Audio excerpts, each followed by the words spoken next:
اب علمی، فکری اور تاریخی تحریریں صرف پڑھی نہیں سنی بھی جا سکتی ہیں۔ اشراق امریکہ کی آڈیو سٹوریز میں۔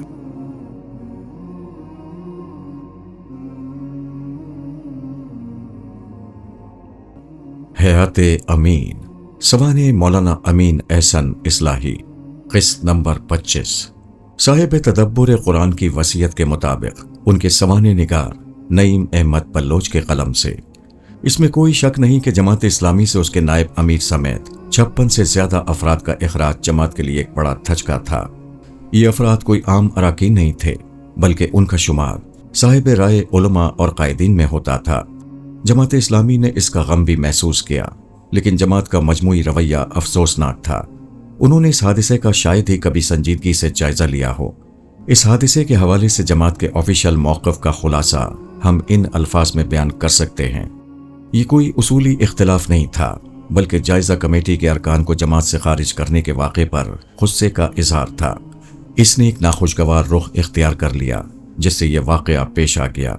1956-57 میں مجلس شورا کی قائم کردہ جائزہ کمیٹی اور اس کی کارروائیوں سے پیدا شدہ صورتحال سے تنگ آ کر مولانا مودودی صاحب نے امارت جماعت سے استعفیٰ دے دیا اور کہا کہ آئندہ وہ صرف ایک عام رکن جماعت کی حیثیت ہی سے کام کریں گے۔ اس معاملے کو سلجھانے کے لیے ماچھی کوٹ میں جماعت کے اراکین کا کل پاکستان اجتماع عام منعقد ہوا، اور اس میں بھی مولانا مودودی نے اپنے اس موقف پر اصرار کیا تو مولانا امین احسن اصلاحی صاحب نے اس قدر مؤثر اور زوردار تقریر کی، اور اس میں مولانا مودودی صاحب کو جھنجھوڑتے ہوئے فرمایا کہ آپ ہم لوگوں کو اپنے گرد جمع کر کے اب بھاگ کر کہاں جاتے ہیں؟ ہم آپ کو ہرگز نہ چھوڑیں گے، نہ بھاگنے دیں گے۔ اپنی یہ ذمہ داری آپ کو سنبھالنی پڑے گی۔ تو اجتماع کی فضا ہی بدل گئی۔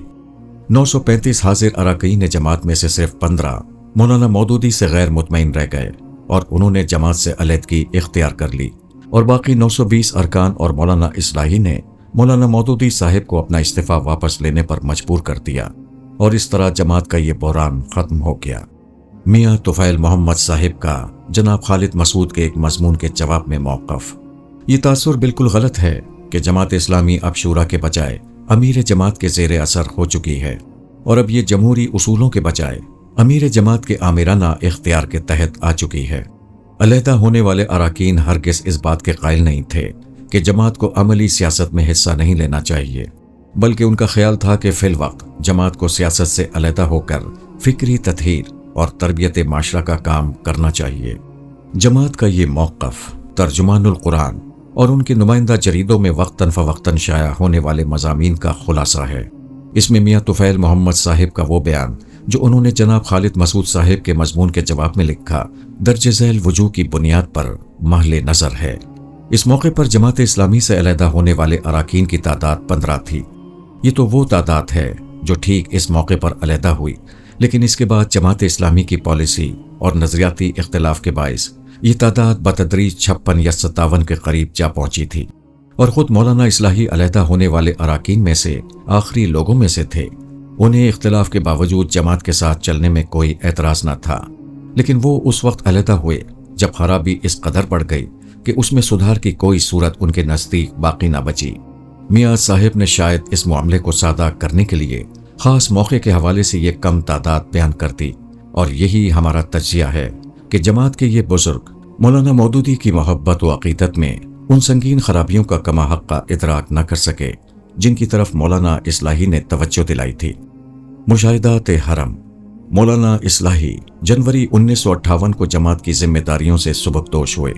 اس موقع پر وہ بہت کبیدہ خاطر تھے۔ وہ جن کیفیات سے گزر رہے تھے اس کا اظہار انہوں نے ان الفاظ میں کیا: کچھ عرصے سے اپنے گرد و پیش سے ایسا دل شکستہ ہو رہا تھا کہ دل بار بار یہ چاہتا تھا کہ اس ماحول کو چھوڑ کر کم از کم کچھ ہی دنوں کے لیے کہیں چلا جاؤں۔ اس مقصد کے لیے بہترین جگہ جس کا انتخاب میں کر سکتا تھا وہ خدا کا گھر ہی ہو سکتی تھی۔ چنانچہ اللہ تعالیٰ نے اپنی مہربانی سے اس کا سامان کر دیا، اور اپنی جس درینہ تمنا کے پوری ہونے کی توقع میں نہیں کرتا تھا وہ تمنا خدا نے پوری کر دی۔ مشاہدات حرم 2: یوں مولانا حج کے لیے تشریف لے گئے۔ ان کی خواہش تھی کہ اس سفر میں انہیں اپنی اہلیہ محترمہ کے علاوہ شیخ سلطان احمد صاحب کراچی، مولانا مسعود عثمانی کراچی اور حکیم مولانا عبد الرحیم اشرف فیصل آباد کی رفاقت میسر آئے۔ مولانا شیخ سلطان احمد نے بعض مجبوریوں کی بنا پر عذر کیا۔ انہوں نے اس کے بعد مولانا عثمانی سے اس بابت بات نہ کی، کیونکہ وہ جانتے تھے کہ مولانا عثمانی اس بات کا اظہار کر چکے ہیں کہ وہ حج کے لیے حکیم سلطان صاحب ہی کے ساتھ جانا پسند کریں گے، جبکہ حکیم عبد الرحیم اشرف صاحب نے حالات ناسازگار ہونے کے باوجود بڑی خوشی سے حامی بھر لی۔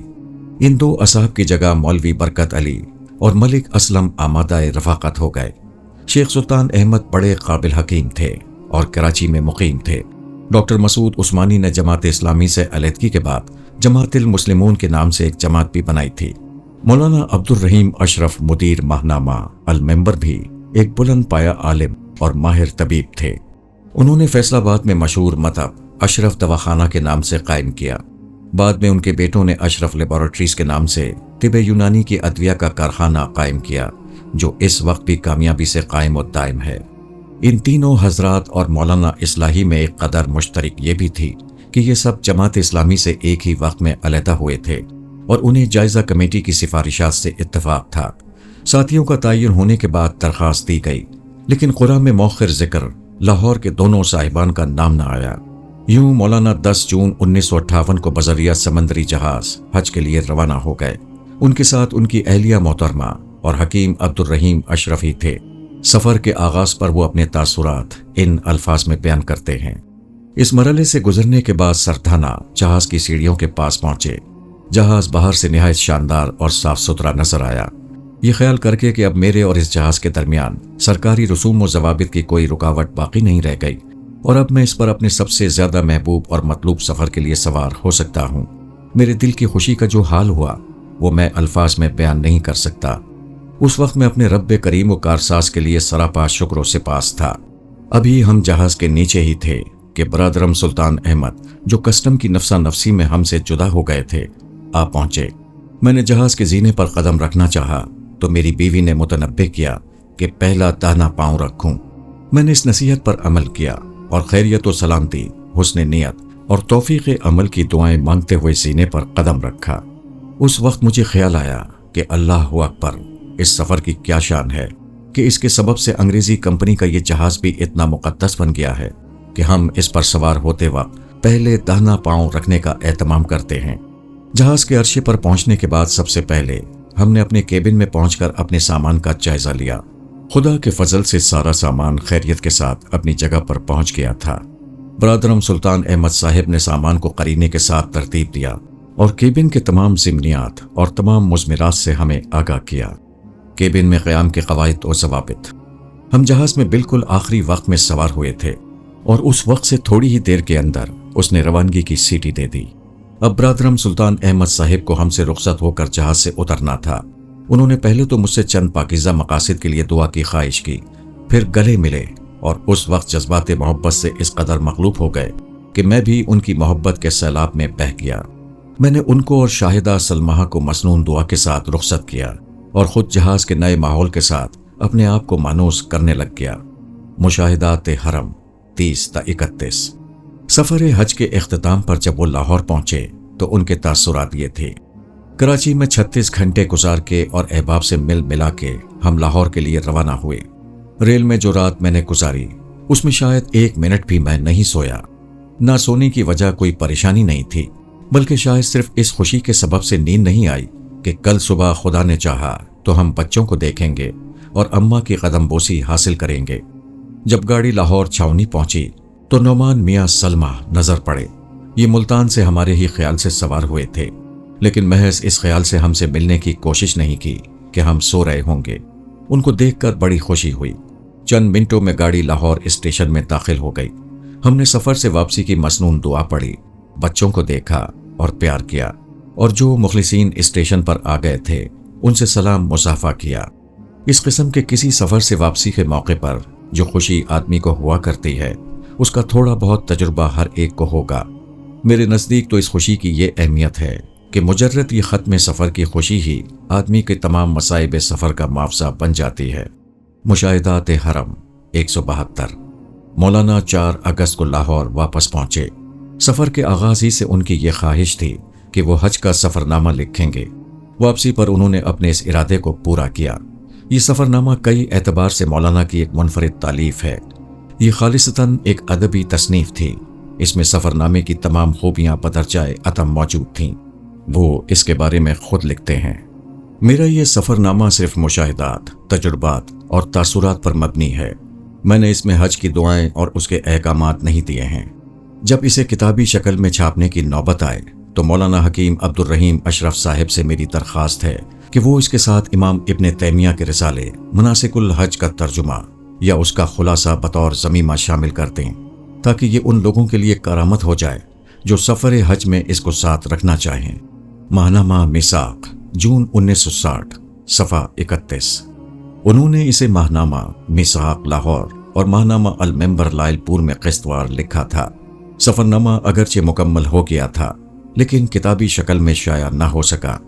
دراصل وہ دوسرے علمی کاموں، خاص طور پر تدبر قرآن لکھنے میں ایسے مصروف ہوئے کہ کسی دوسری تحریر کو مرتب کرنے کی طرف شاید ان کا دھیان بھی نہیں گیا، اور مولانا حکیم عبد الرحیم اشرف جو اپنے رسالے المنبر کے ساتھ مولانا اصلاحی کی تصانیف کی اشاعت کا پروگرام بھی رکھتے تھے، اپنے منصوبے کا آغاز ہی نہ کر سکے۔ یوں یہ سفر نامہ المنبر اور میثاق کی فائلوں میں ہی دفن ہو کر رہ گیا۔ لیکن پھر برادرم محمد احسن تہامی کے مکتبہ دارالتسکین نے اسے 2000 میں شائع کیا۔ علمی مضامین کا سلسلہ۔ جماعت اسلامی سے علیحدگی کے بعد بھی مولانا اصلاحی شاید اس معاملے پر کبھی اظہار رائے نہ کرتے، لیکن ایک واقعے نے ایسا رخ اختیار کیا کہ دونوں بزرگوں میں بہت ہی مارکا آرا علمی بحثیں چل نکلیں۔ یوں مضامین کا ایک سلسلہ شروع ہو گیا۔ ہوا یہ کہ مولانا مودودی نے دین میں حکمت عملی کا مقام کے عنوان سے ایک مضمون اپنے رسالے ترجمان القرآن میں شائع کیا۔ اس میں انہوں نے یہ موقف اختیار کیا کہ تحریک اسلامی کا قائد خیالی دنیا میں نہیں بلکہ عملی دنیا میں اپنی تحریک چلاتا ہے، اس لیے یہ ممکن نہیں کہ وہ ہر کام شریعت کے اعلیٰ ترین معیار پر انجام دے۔ اسے دین کے ساتھ ساتھ حکمت عملی اور عملی سیاست کے تقاضوں کو بھی ملحوظ رکھنا ہوتا ہے۔ اس کے لیے شریعت اس بات کی اجازت دیتی ہے کہ وہ کسی حرام کو وقتی مسالے کے تحت حلال کر لے۔ اس کی وضاحت میں انہوں نے 9 مثالیں دیں۔ مولانا مودودی نے موقف اختیار کیا کہ انہوں نے اور جماعت اسلامی نے اسی طرح کی حکمت عملی کے تحت یہ اقدامات کیے ہیں، اور ان کی نیت اس کے سوا کچھ نہیں تھی کہ وہ اس ملک میں اللہ کا دین نافذ کرنا چاہتے ہیں۔ مولانا اصلاحی کے نزدیک یہ موقف سراسر غلط تھا۔ انہوں نے خود مولانا مودودی سے مل کر انہیں توجہ دلائی کہ ان کا یہ موقف کسی طرح ٹھیک نہیں، اس سے ایسا فساد پیدا ہوگا جو کسی طور پر ٹھیک نہیں ہوگا، اور یہ موقف دین کا حلیہ ہی تبدیل کر دے گا۔ اس کی رودات خود مولانا اصلاحی ان الفاظ میں بیان کرتے ہیں۔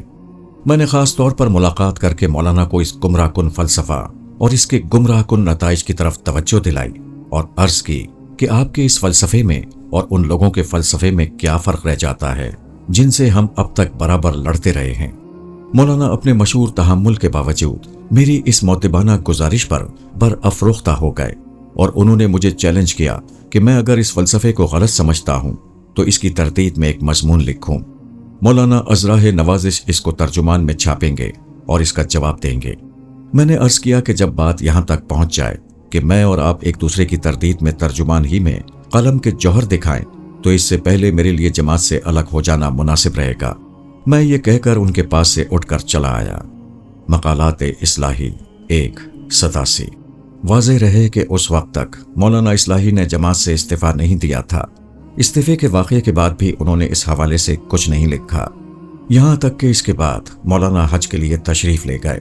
حج سے واپسی پر ان کے علم میں آیا کہ مولانا منظور نعمانی کے پرچے الفرقان لکھنؤ اور مولانا حکیم عبد الرحیم اشرف کے پرچے المنبر فیصل آباد میں اس مضمون پر کچھ تنقیدیں نکلی ہیں۔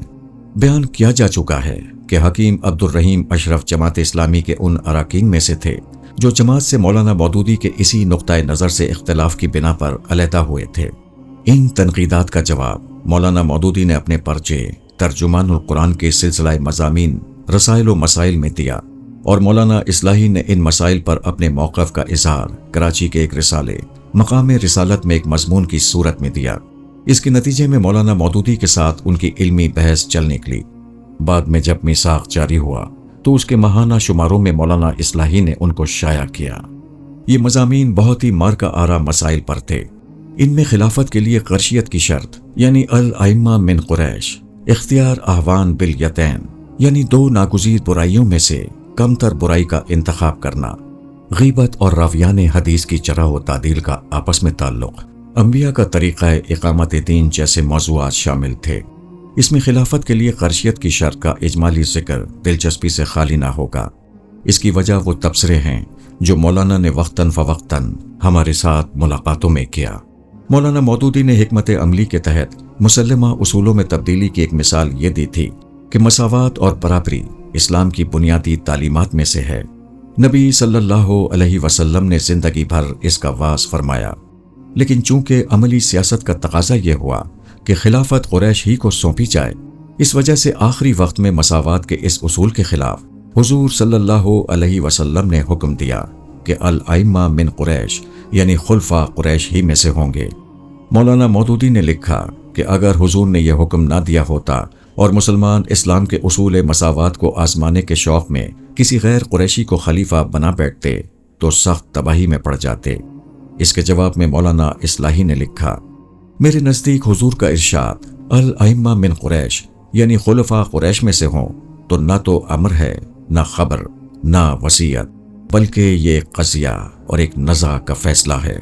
یہ قضیہ اگرچہ قضیے کی شکل میں حضور کے سامنے پیش نہیں ہوا تھا، لیکن ذہنوں میں موجود تھا۔ اس کے اثرات وقتاً فوقتاً ظاہر ہوتے رہتے تھے۔ حضور صلی اللہ علیہ وسلم کے لیے یہ اندازہ کر لینا کچھ مشکل نہ تھا کہ آپ کی وفات کے بعد یہ مسئلہ ایک تنازع کی شکل اختیار کر سکتا ہے اور اس سے امت میں انتشار پیدا ہو سکتا ہے۔ اس وجہ سے آپ نے اپنی زندگی ہی میں فیصلہ فرما دیا کہ آپ کے بعد خلافت کے حقدار قریش ہیں۔ مقالات اصلاحی 117۔ یوں انتہائی مختصر الفاظ میں مولانا اصلاحی نے امت کی علمی تاریخ کے ایک اہم مسئلے کو حل کر دیا۔ مولانا اس بات کا تذکرہ کرتے ہوئے ازراہ تفنن کہا کرتے، ہمارے امیر المومنین یعنی مولانا مودودی سے بحث کا یہ فائدہ کیا کم ہے کہ امت کا ایک دیرینہ مسئلہ ہمیشہ کے لیے ختم ہو گیا۔